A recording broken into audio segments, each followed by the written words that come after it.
wetu sisi ni wafanya biashara, na kama ni wafanya biashara basi ni vizuri tukaongelea masuala ambayo yanahusu biashara. Kauli ya Mheshimiwa Rais Samia nafikiri italeta mwamko kidogo kwa waandishi wa habari. Asilimia kubwa kukosoa kwa waandishi wa habari ni kitu cha kawaida sana. Na kukosoa kunategemea unakosoa vipi, kwa sababu kuna wengine kazi yao ni kukosoa mwanzo mwisho, sio? Mimi nataka kuhamasisha tu Tanzania, hasa wanaokaa Dar es Salaam ambao hawajaweza kumilikishwa ardhi zao na walishakamilisha taratibu zote na wana nyaraka zote, waje hapa leo. Akija anaingia asubuhi, ana process ndani ya saa chache ameshapata hati yake. Na tumai uko salama kabisa. Karibu katika kipindi cha Zaidi ya Habari, kipindi ambacho kinakupa nafasi ya kuangazia baadhi ya matukio ambayo yamejiri kwa wiki hii, tukiangazia maoni pamoja na uchambuzi katika masuala ya kisiasa, kijamii na kiuchumi. Mimi ni Josephine Maxime, niko naye Kisa Mwaipiana. Shukrani sana Josephine Maxime. Mtazamaji, kumbuka tu kwamba kipindi hiki kinakupa fursa ya kutazama mahojiano maalum kutoka kwa wachambuzi wetu, lakini pia ikikupa muendelezo wa habari kuu iliyopewa uzito kwa wiki nzima hii ya leo. Na hapa mtazamaji, kipindi chetu cha Zaidi ya Habari tunaanzia hapa jijini Dar es Salaam. Josephine, wiki hii tumeshuhudia Mheshimiwa Rais wa Jamhuri ya Muungano wa Tanzania mama yetu Samia Suluhu Hassan akizungumza na Baraza la Taifa la Biashara katika mkutano wa 12 kuangazia masuala mbalimbali ya kuboresha masuala ya biashara. Lakini yote kwa yote, mkutano ulilenga namna gani ya kuboresha uwekezaji nchini Tanzania? Haya mtazamaji, tukukumbushe tu hali ilivyokuwa katika mkutano huo, ambapo tangu kuingia madarakani Rais wa Jamhuri ya Muungano wa Tanzania Mheshimiwa Samia Suluhu Hassan amekuwa na utaratibu wa kuzungumza na makundi maalum, ambapo aliweza kuzungumza na wazee, kina mama, vijana na wafanyabiashara pamoja na wahariri wa vyombo mbalimbali vya habari. Zaidi ya Habari wiki hii imeshuhudia Rais wa Jamhuri ya Muungano wa Tanzania ambaye pia ni mwenyekiti wa Baraza la Taifa la Biashara akishiriki katika mkutano wa 12 wa baraza hilo, ikiwa ni mara yake ya kwanza kushiriki akiwa katika nafasi ya kiti cha urais. Mtazamaji, mengi yalizungumzwa. Kubwa ni kauli ya serikali kuanza kufanya mazungumzo na wawekezaji katika kufufua bandari ya Bagamoyo pamoja na mradi wa madini ya Liganga na Mchuchuma. Zaidi ya Habari imewatafuta baadhi ya wafanyabiashara, wameelezea matumaini yao kwa taifa hili katika kupiga hatua kiuchumi kufuatia hatua ya Mheshimiwa Rais kusikiliza changamoto kisha kuzifanyia kazi na kuzifanyia hatua za utatuzi. Mtazamaji, tuwasikilize baadhi ya wafanyabiashara hao walikuwa na lipi la kuongea. Kama ni wafanyabiashara basi ni vizuri tukaongelea masuala ambayo yanahusu biashara, tukaongelea masuala ambayo yanahusu viwanda na yanayohusu kilimo katika kipindi hiki cha siku 100. Mimi niseme kwamba mama amerudisha matumaini yetu sisi kama wafanyabiashara. Katika kurudisha matumaini yetu, manake ameweka wazi kabisa kwamba serikali ingependa watu wafanye biashara, lakini waweze kulipa kodi ili pesa iweze kupatikana ya kusukuma gurudumu la maendeleo. Na sio hiyo tu, ndio maana hata kauli ya kwamba jamani na wasalimu katika Jamhuri ya Muungano na watu tunaitika kazi iendelee, maana yake ni kwamba tufanye shughuli tuweze kufanikiwa kwa miradi yote ile ya kimkakati ambayo ilikuwa imeanza na inayoendelea. Swala lingine ambayo mama amelisisitiza na sisi wafanya biashara tunapenda na tumefurahia sana ni kwamba ameliweka wazi kwamba angependa kufanya kazi na sekta binafsi. Kimsingi ametutambua zaidi. Kimsingi ametuambia bwana, sekta binafsi njooni mbele. Sasa sisi kama TCCIA au kama chemba ya wafanya biashara kilimo na viwanda ambayo ni sehemu ya sekta binafsi, tumeona ni jambo ni la faraja sana, kwa sababu tunapopata uhakika kutoka kwa mkuu wa nchi, tunapopata uhakika kutoka kwa serikali kutuhakikishia kufanya kazi pamoja. Na mimi niseme sisi TCCIA siku zote tumekuwa bega kwa bega na tuko tayari siku zote kufanya kazi na mama. Cha kwanza alichokifanya kikubwa ambacho nampongeza pamoja na mengineyo mengi ni kukutana na makundi ya watu mbalimbali. Watu wa aina mbalimbali. Amekutana na kina mama Dodoma, kama mama nilikuwa pale. Nilimsikia anataka nini, akina mama anataka tuwajibike vipi. Atuambia akina mama ndio watu pekee ambao ndio viongozi, kwa sababu hata Biblia inatuambia kwamba wako wapi akina mama waombolezaji. Na Mheshimiwa Samia Suluhu Hassan amelitambua hilo, akatuita kina mama, akatueleza kwamba tuweze kuwajibika kwa nafasi tulizonazo. Kila mama mahali alipo awajibike, kama nauza mchicha uze, kama ni mfanyakazi ofisini afanye kazi kwa bidii, ili tusimwangusha kina mama, kuonyesha kwamba akishindwa yeye mama tumeshindwa kina mama wote. Na si akina mama tunamwahidi kwamba tuko nyuma yake bega kwa bega kuhakikisha tunafanya kazi kwa bidii kwenye familia zetu na kitaifa kwa ujumla. Lakini pia kaenda kakutana makundi ya vijana pale Mwanza, amekutana na vyombo vya habari, amekutana na baraza la wafanyabiashara taifa.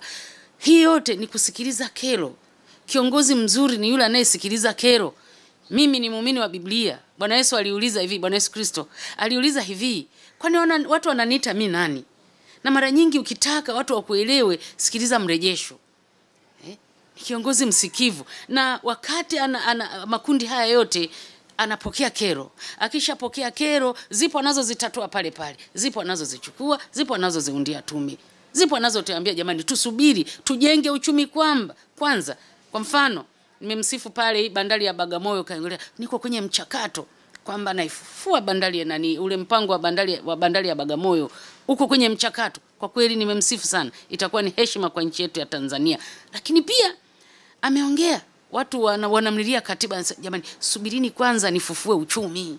Kisa kama ambavyo umewasikiliza baadhi ya wafanyabiashara wanaitazama Tanzania kwa kipindi cha takriban miaka 5 ijayo, kwamba si Tanzania ambayo tunaiona sasa, itakuwa ni Tanzania kubwa sana katika masuala zima ya kiuchumi, kwa sababu milango imefunguka. Na yote kwa yote pia mazungumzo hayo yalikuwa ni kuboresha swala zima la uwekezaji, na kama walivyosema kwamba tutanufaika zaidi na swala hili la uwekezaji. Basi kwa kuangazia taarifa hiyo kuhusiana na masuala ya biashara na uwekezaji, mwenzetu Beatrice Eric amefanya mahojiano na kaimu mwenyekiti wa chama cha wamiliki wa malori nchini Tatoa, ndugu yetu Bwana Lukumai. Na moja kwa moja karibu sana Beatrice katika mahojiano hayo. Asante sana Josephine Maxime na Kisa Mwepiana hapo studio. Mimi ni Beatrice Eric ambaye nitakwenda kuzungumza na makamu mwenyekiti wa wamiliki wa marori Tanzania Tatoa, Elias Lukumai. Tutazungumza mengi, lakini tunaangazia moja kwa moja mkutano baina ya Mheshimiwa Rais wa Jamhuri ya Muungano wa Tanzania na Baraza la Taifa la Wafanyabiashara TNBC. Lakini katika mkutano huo Mheshimiwa Rais aliagiza pia Waziri Mkuu wa Jamhuri ya Muungano wa Tanzania kukutana na baraza hili ili kuweza kujadili mambo kadha wa kadha ambayo yanakwaza kwa namna moja ama nyingine ufanyaji wa biashara. Hebu tueleze ndugu yetu Elias Lukumai, mkutano huu kwanza unaleta taswira gani katika ufanyaji wa biashara hapa nchini? Mkutano huu kwa kweli ndio mkutano mkubwa wa juu ambao unakutanisha serikali sasa na private sector. Kwa hiyo sekta ya umma na sekta binafsi inakutana kupitia mkutano huu, na hapa ndipo ambapo changamoto zinaibuliwa na kupata ufumbuzi kati ya sekta binafsi na sekta ya umma. Kwa hiyo ni mkutano wa juu kabisa ambao mwenyekiti wake ni Mheshimiwa Rais. Kwa hiyo juzi Mheshimiwa Rais alivyokuwepo kwenye mkutano, ndio mkutano wake wa kwanza toka ameingia madarakani, kukutana na wafanyabiashara na wa sekta binafsi.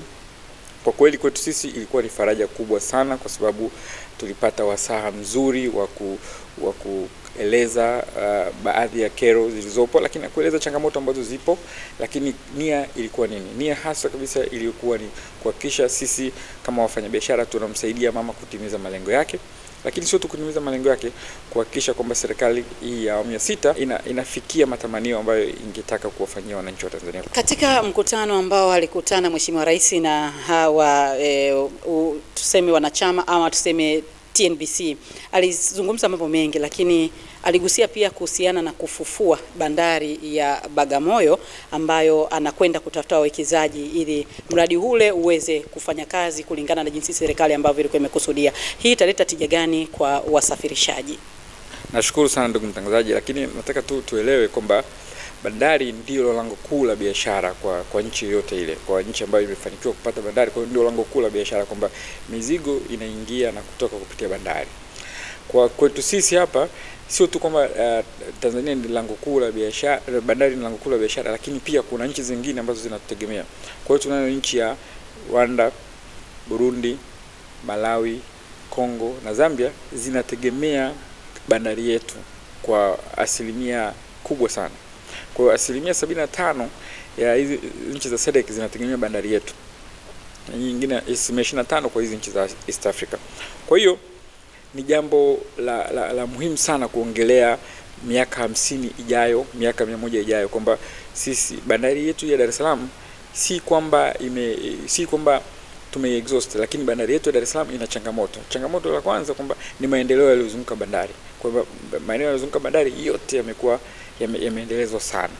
Lakini pia kuna changamoto ya kina, kwamba sasa hivi kuna hizi meli mpya za 4th generation. Hizi meli za kisasa zinahitaji vina virefu ili ziweze kuleta meli yenye mzigo mkubwa. Kwa hiyo ili kuweza kuleta meli yenye mzigo mkubwa ni lazima kuwa na bandari yenye kina kikubwa, lakini pia tunahitaji eneo kubwa la bandari mizigo iweze kuingia na kutoka. Kwa hiyo kwenye changamoto hiyo ni lazima kuangalia sasa alternative au mbadala. Kwa hiyo mbadala ni Bagamoyo, kwamba Bagamoyo itatatua changamoto tulinalo sasa hivi. Bandari yetu ya Dar es Salaam haiwezi kupokea meli kubwa mno, umeona, kwa sababu ya kina chake. Rais kuzungumza na wafanyabiashara hawa, lakini pia amefanya ziara nchini Kenya, ambapo katika ziara ile kuliondolewa vikwazo visivyokuwa vya kikodi 30. Kwenu ninyi wafanyabiashara, licha ya kuondolewa kwa vikwazo hivyo, labda mngetamani kitu gani kingine kifanyike ili muweze kufanya biashara mkiwa katika hali ya uhuru na katika hali ya kupata faida? Kwa kweli, kwanza unajua, kwa sababu ya muundo wa East Africa, Kenya ni ndugu zetu na ni majirani zetu kwa muundo wa East Africa. Kwa hiyo ni muhimu sana kuwa katika biashara vizuri kibiashara na jirani zako. Kwa hiyo wa Kenya ni watu ambao tumekuwa tukifanya nao biashara kwa muda mrefu sana. Ukienda pale Namanga, watu wenzetu wa kaskazini, Arusha, Kilimanjaro na watu wengine wote wanaitumia sana boda ya Namanga kwa ajili ya kufanya vitu vingi. Tumekuwa tukipeleka mahindi kwa wingi, tumekuwa tukipata vyakula, vitu vya madukani kutoka Kenya. Kwa hiyo ni maushirikiano na mahusiano ya muda mrefu sana. Kwa hiyo ni ya muhimu sana kwa watu ambao wanazunguka pale. Naam, shukrani sana Beatrice Eric kwa mahojiano hayo maalum. Mtazamaji, tunasonga mbele na tukio la pili ambalo zaidi ya habari lilipata Josephine. Tukio lingine ambalo lilijili hapa jijini Dar es Salaam ni Rais wa Jamhuri ya Muungano wa Tanzania kukutana na wahariri wa vyombo vya habari. Mbali na masuala ya COVID-19, waandishi wa habari wameambiwa wao wazalendo, kuna kukosoa kwa namna fulani kwa kujenga na sio kwa kubomoa. Mtazamaji wa zaidi ya habari, wahariri wa vyombo mbalimbali vya habari walipata fursa ya kukaa na kuzungumza na Rais wa Jamhuri ya Muungano wa Tanzania Mheshimiwa Samia Suluhu Hassan, ambapo katika siku 100 za utendaji wake wanataaluma hao walipewa nafasi ya kuuliza maswali kisha kutolewa ufafanuzi na Mheshimiwa Rais. Miongoni mwa maswali yaliyojitokeza ni kuhusiana na udhibiti wa ugonjwa wa COVID-19 na jitihada za serikali katika kuhakikisha wananchi wake wanakuwa salama. Hatua hii ikampa nafasi Mheshimiwa Rais kuelezea idadi ya wagonjwa waliopo hapa nchini pamoja na mchakato wa kuhakikisha wananchi wanachukua tahadhari sanjari na uhiari wa kupata chanjo za ugonjwa huo. Mbali na hilo, Mheshimiwa Rais alitoa rai kwa vyombo vya habari hususan magazeti ambayo yalikuwa yamefungiwa na tayari wamemaliza adhabu zao. Sasa wako huru kuanza mchakato wa kupata leseni, huku akiwataka waandishi wa habari kwa wazalendo na kutumia weledi wao katika kazi zao, akiwataka kuikosoa serikali pale inapobidi, lakini kwa nia ya kujenga. Zaidi ya habari imewatafuta waandishi wa habari ni yapi maoni yao baada ya kauli ya Mheshimiwa Rais, na moja kwa moja tuzungumze na wanataaluma hao wamepokeaje kauli hiyo ya Mheshimiwa Rais. Kauli ya Mheshimiwa Rais Samia nafikiri italeta mwamko kidogo kwa waandishi wa habari. Asilimia kubwa kukosoa kwa waandishi wa habari ni kitu cha kawaida sana. Na kukosoa kunategemea unakosoa vipi, kwa sababu kuna wengine kazi yao ni kukosoa mwanzo mwisho, sio? Tuoneshe kwamba tunakosoa, tumuoneshe na njia Mheshimiwa Rais kwamba inatakiwa pita 1 2 3 4 5. Tuandike habari ambazo za kizalendo zaidi. Ni kauli nzuri sana ambayo itasaidia sana katika hata pia kuinua uchumi wa taifa letu. Kwa hiyo uwezo ukasema kama mwandishi unakuja unafanya story, wewe kazi yako ni basi ni kukosoa tu mwanzo mwisho. Hapana. Inatakiwa tuangalie tunakosoa vipi na tunaelimisha vipi mwanzo mwisho. Unaandika kitu ambacho unajua kabisa mtu akisoma anajua hapa alikosea, sehemu fulani kurekebisha, mambo yanazidi kwenda vizuri. Siku 100 za utawala wa Rais Samia zenye mafanikio hasa kwenye sekta ya habari. na kubwa zaidi ambalo tunaliona lina mafanikio ni kuruhusu kufunguliwa kwa magazeti yaliyokuwa yamefungiwa, kwa maana ya Mseto, Mwanahalisi, Mawio na Tanzania Daima, ambayo yalikuwa katika kifungo kisichojulikana kinamalizika lini. Kitendo cha kuruhusu watendaji wa serikali kuyapatia leseni ili yarejee kufanya kazi ni yanatoa matumaini, kwa maana kwamba kurejea kwa vyombo hivyo vya habari kunatoa fursa ya kuzalisha ajira. Kuna watu wako nyumbani hawana kazi, lakini magazeti hayo na vyombo vyao pia yatalipa kodi, kwa maana serikali itapata fedha. Kwa lugha nyepesi nasema kwamba tumekuta ni siku 100 ambazo zimeturudisha katika kasi ya kufanya kazi, kasi ya kujiamini na kasi ya kusaidia nchi yetu katika kutoa taarifa ambazo zinaweza kuleta maendeleo. Mama Samia ameonyesha kwamba anahitaji kupata taarifa na kushirikisha vyombo vya habari. Hivyo katika mazingira haya yamejenga kujenga ushirikiano kati ya sisi na wanahabari. Tasnia ya habari ilikuwa imeathirika sana, kwa maana vile vyombo baadhi ambao vilisimamishwa, kuna watu zaidi ya 200-300 walikuwa wamekosa kazi na kuwa mtaani katika mazingira tatanishi. Hivyo tunaamini kwa kurudishwa kwa vyombo hivyo ambao walitangaza virudishwe na leseni itoe upya na fursa zitatokea tena. Lakini kingine ni kwamba tunaomba tu serikali sasa na yenyewe iweke mkazo, kama chama cha wafanyakazi wa habari iweke mkazo kwa vyombo vya habari kuhakikisha kwamba vinatoa mikataba na ajira kwa wafanyakazi ambao ni waandishi wa habari, ili wao katika maisha salama hapo wanapofikia wakati wa kustaafu. Kwanza mimi nianze kwa kumshukuru kwanza mama kwa jinsi alivyoanza kushughulikia changamoto zilizopo mbele yake au changamoto za taifa tangu alipoingia madarakani. Naam, kisa umewasikia waandishi wa habari. Wanasema kukosoa kwa mwandishi wa habari ni jambo la kawaida. Jambo la kawaida. Ni namna gani unaweza kukosoa serikali. Na alisema kuna namna wa Afrika ambao wamefundishwa, ukimkosoa mkubwa wako sio lazima kwenye familia, kiongozi ni mkubwa wako pia. Angalia unamkosoaje. Heshima pia itumike katika kumkosoa. Kuna mama litania kidogo, sio mama. Tunaangazia taarifa nyingine kwenye zaidi ya habari. Wakati serikali kupitia mradi wa umeme vijijini REA ikiendelea kusambaza umeme katika vijiji mbalimbali, wakazi wa manispaa ya Kigoma Ujiji, wilaya ya Kigoma Uvinza na Buhigwe mkoani humo wataendelea kupata umeme wa mgao kwa zaidi ya mwaka mmoja kutokana na changamoto ya uchache wa mashine za uzalishaji wa umeme uliopo kwa sasa ambao hauendani na mahitaji halisi. Shirika la umeme TANESCO mkoani Kigoma lina mashine 5 zinazoweza kuzalisha kilowati 6 pekee, huku uhitaji ukiwa ni kilowati 9.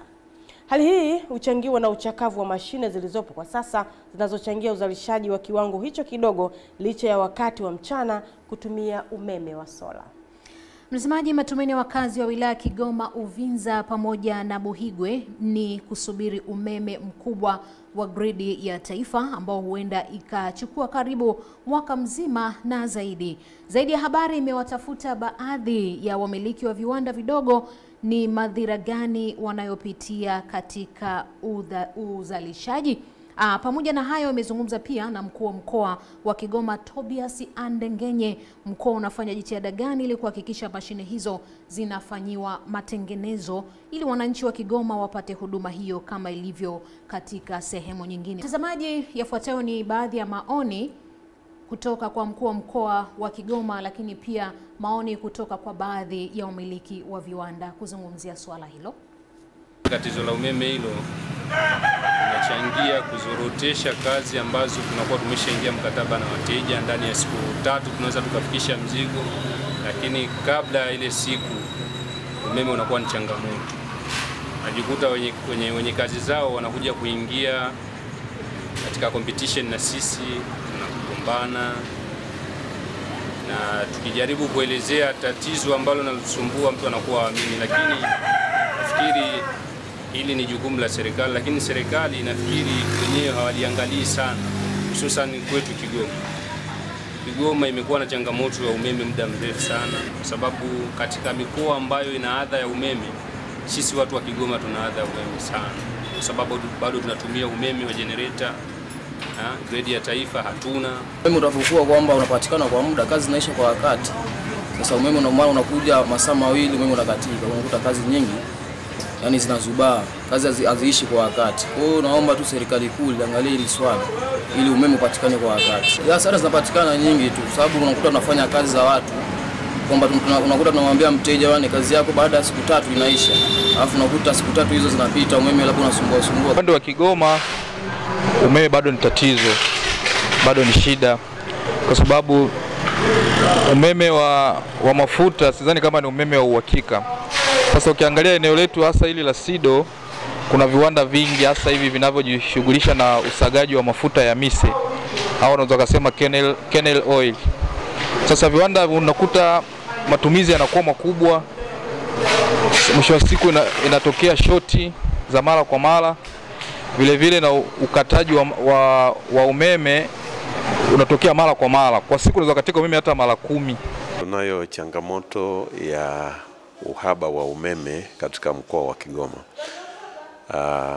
Mosi ni kwa sababu umeme tunaotumia sisi ni umeme wa generator, na uwezo wa TANESCO mpaka sasa hivi kuzalisha huo umeme ni takribani megawati 11 kwa kutumia injini 9 zilizoko katika mkoa mzima, 5 zikiwa ziko Kigoma mjini.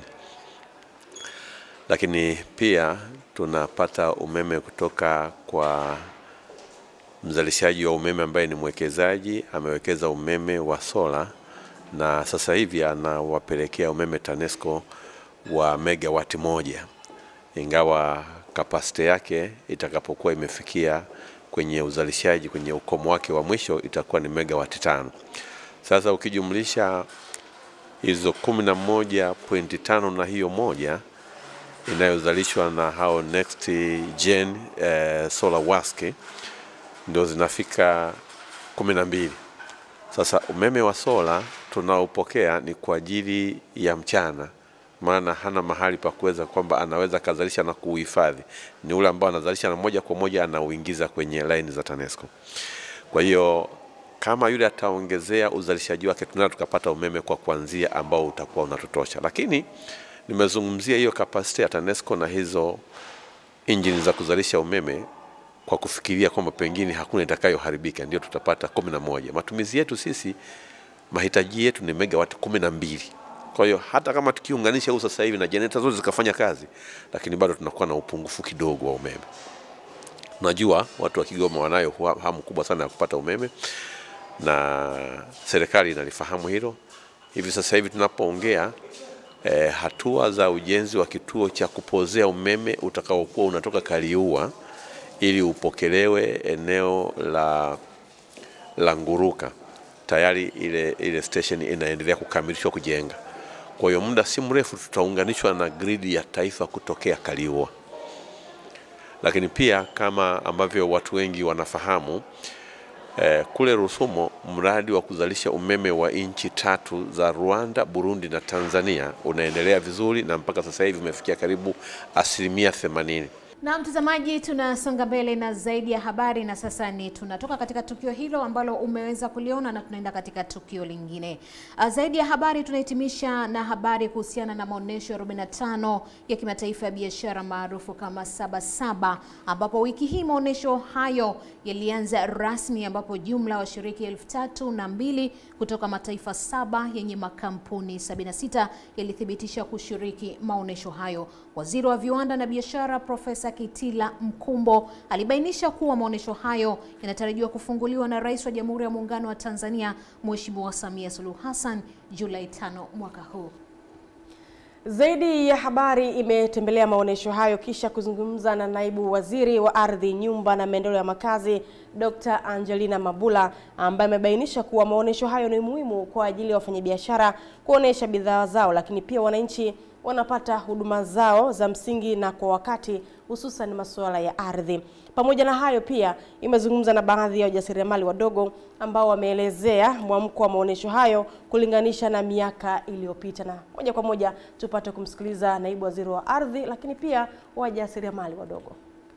Natambua maonyesho haya siku zote yanapokuwa yanafanyika, kuna kitu kipya kama Tanzania tunajifunza, lakini kwa wafanyabiashara vile vile. Lakini tumetoka kwenye changamoto ya corona, lakini bado maonyesho ya mwaka huu yanaonekana pia washiriki wamekuwa wengi zaidi, mbali na kwamba kuna corona inaendelea. Sasa cha msingi ni kujua tu ni kwamba corona haiwezi kuzuia shughuli zingine kuendelea.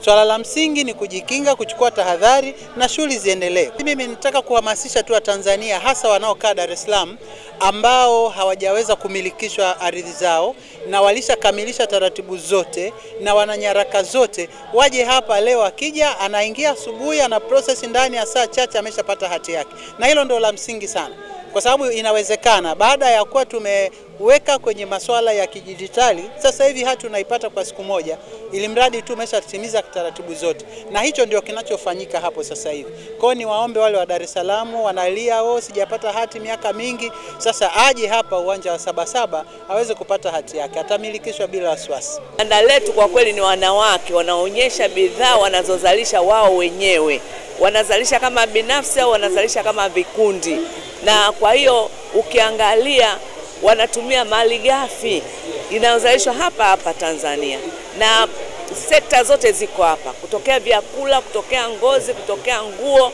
vyote viko hapa, sabuni. Kila mmoja ukimuuliza wamejizatiti, wengi wana viwanda vidogo vidogo. Bidhaa zangu nilizozileta ni bidhaa za asili tunazozitengeneza hapa nchini Tanzania. Bidhaa zetu tunatumia mitishamba, ni bora kuliko hata hizo bidhaa za nje. Kwa mfano, bidhaa hii niliyoshika hapa ni bidhaa ambayo ni mchanganyiko wa mitishamba ambayo mtu anaweza kutumia, mtoto au mkubwa, walika yoyote, kwa wanaume kwa watoto. Bidhaa hii inatibu vipele, mapunye, mabalango. Na bidhaa hii unaweza kaipata madukani, unaweza kaipata supermarket na maduka ya dawa. Bidhaa hii imeshathibitishwa, ina viwango vya ubora, ina TBS. Kwa kweli mwitikio mwaka huu ni mkubwa sana. Tumeona sisi pia washiriki wamejitokeza kwa wingi sana, mpaka nafasi tumejaza. Lakini pia hata kwa ujumla kwa maonyesho mazima ni kwamba mabanda yote msimu huu yamejaa kuliko hata mwaka jana. Nadhani pia mwaka jana kwa sababu ya COVID, lakini pia sio sababu kwamba kujaa, lakini mwaka huu mwitikio ni mkubwa sana. Na mtazamaji wetu, na huo ndo mwisho wa kipindi chetu cha Zaidi ya Habari. Shukrani za kipekee zikufikie wewe mtazamaji wetu kwa kutenga muda wako kwa ajili ya kutuangalia na kutusikiliza. Mtazamaji, ni kujuze tu ya kwamba kipindi hiki kitaendelea na wewe Jumamosi ijayo muda na wakati kama huu. Na vile vile mtazamaji, tunakujuza pia kwamba endelea kutufuatilia kupitia mitandao yetu ya kijamii ambayo ni Twitter, Instagram pamoja na Facebook. Kama ilivyo desturi yetu, hatuwezi kuacha hivi hivi, tunakuacha na kibwagizo ambacho kitaendelea kukupa furaha zaidi na kubwa zaidi. Tunakuambia tu endelea kuwa pamoja nasi Jumamosi na Jumapili saa 8 kamili mchana.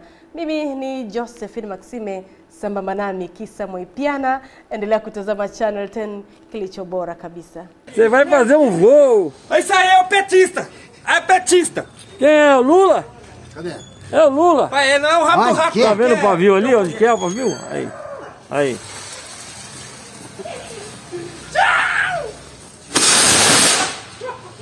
Olha lá, velho.